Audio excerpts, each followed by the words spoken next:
Most people do not lose their future through one catastrophic mistake. They lose it through quiet negotiations. One night of escape.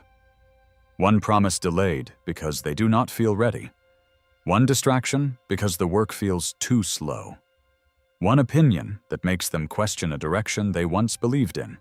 And little by little, the life they wanted becomes the life they keep postponing.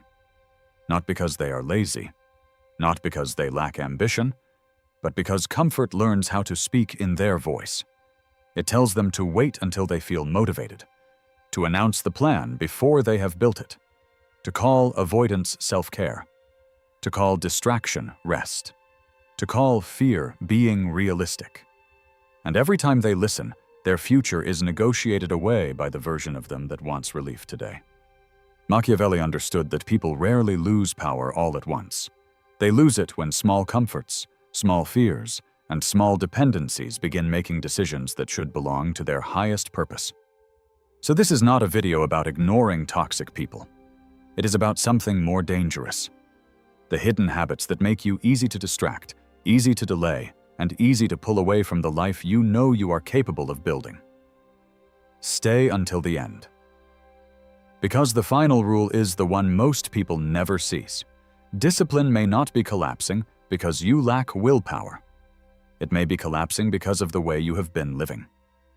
The first habit is letting your mood set the terms. You wake up tired, so you postpone the work. You feel anxious, so you reach for distraction. You feel uninspired, so you tell yourself today does not count. And by the time the mood changes, another promise to yourself has already been broken. This is not because you are weak.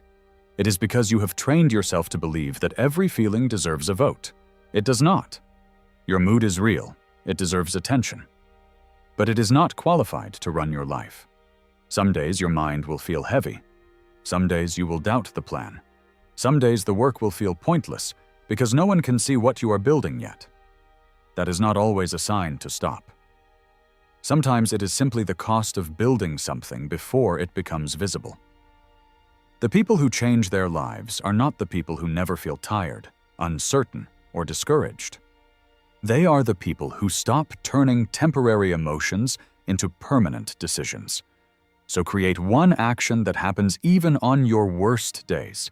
Not a perfect routine, not a heroic performance. One minimum promise, 10 minutes of work, one page, one walk, one task completed before you disappear into escape. Because discipline does not begin when you feel powerful. It begins when your future still receives something from you on the days you do not.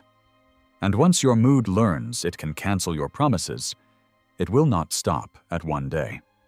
It will begin negotiating your entire future. The second habit is more subtle.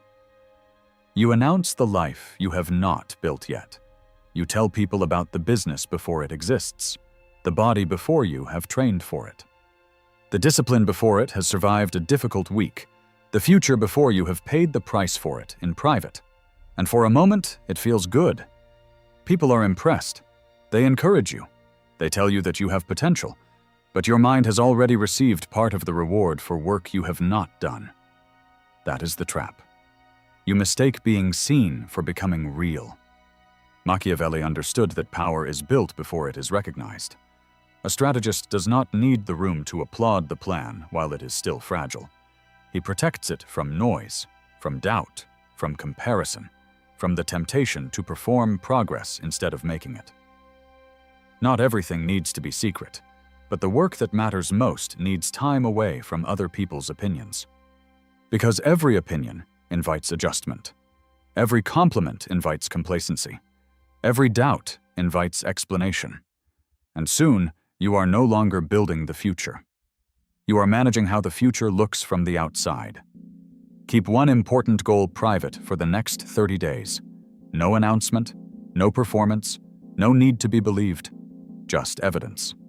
Because the life you want does not need an audience before it has a foundation. And once applause becomes part of the plan, private progress starts to feel like failure. That is where the third habit enters. You call it rest. But sometimes it is only escape with a softer name. You scroll because the work feels heavy. You spend because the pressure feels unbearable. You fill every quiet moment with noise because silence would force you to face what you have delayed. For an hour, maybe a night, it works. You feel lighter. But when the relief fades, the unfinished work is still waiting. The money is still gone. The promise is still broken. And now you have less strength to return. This is the difference most people never learn. Rest gives you back to yourself. Escape delays your return. Real rest restores your ability to face your life. It leaves you clearer, steadier, more capable of carrying what matters. Escape does the opposite. It makes tomorrow feel heavier than today. Comfort can weaken a person long before any enemy does. Not because pleasure is evil, but because a life built around immediate relief becomes easy to redirect. So ask yourself one question before you reach for the thing that helps you disappear. Will this make me more able to return to my life afterward? If the answer is no, it is not recovery. It is a quiet withdrawal from the person you said you wanted to become. Comment below, I return to myself. But even when you are ready to return to yourself, there is another force quietly pulling you away: your environment. The people around you may never tell you to fail. They do something more subtle. They make smallness feel normal. They laugh at ambition until you soften it into a joke. They turn serious conversations into cynicism. They make distraction look harmless, overspending look deserved, and discipline look like you are trying too hard. And after enough time, you begin negotiating against yourself before anyone else has to. You lower the standard. You delay the plan. You hide what matters. Not because you no longer want more, but because wanting more starts to feel lonely. This is why discipline feels almost impossible in some rooms and natural in others. Willpower matters, but environment writes your defaults before willpower gets a vote. The people closest to you shape what feels acceptable, realistic, and possible. If disorder surrounds you every day, focus begins to feel unnatural. If excuses are the language around you, commitment starts to sound extreme. You do not need to hate people to protect your direction, but you do need to notice who leaves you clearer and who leaves you scattered. Because the wrong environment does not always destroy your future. Sometimes it simply convinces you to postpone it until you forget it was yours. And even if you protect your environment, there is one place your future can still be quietly sold: your attention. Every day, something asks to borrow it. A notification, a headline, an argument you will never resolve, someone else's success, a number on a screen. A thought you have replayed so many times that it now feels like part of you. None of it seems serious on its own. But your attention does not disappear all at once. It is leased out in fragments. 5 minutes checking what changed, 20 minutes comparing your life to someone else's. An hour lost to a conversation that leaves you more confused than clear. And then you wonder why you are exhausted before you have built anything. Power belongs to the person who can hold their position while everyone else is pulled in different directions. Your attention is not just time. It is permission. Whatever receives it repeatedly begins shaping your fears, your standards, your desires, and eventually, your identity. So create one protected space every day. 45 minutes where no one can reach you. No scrolling, no checking, no reacting. Just one act that belongs to the future you keep saying matters. Because a distracted life may feel busy, but it becomes very difficult to respect. And this is where most people quietly give up. Not when the work is impossible, when it becomes invisible. You begin with fire. You make the plan. You stay focused for a week, maybe a month. Then nothing happens. No one notices. The money does not change. Your body does not look different yet. The skill still feels clumsy. The life you want seems no closer than before. So you begin calling slow progress failure. You look at people who appear ahead of you and wonder whether you chose the wrong path. But lasting power is built before it can be seen.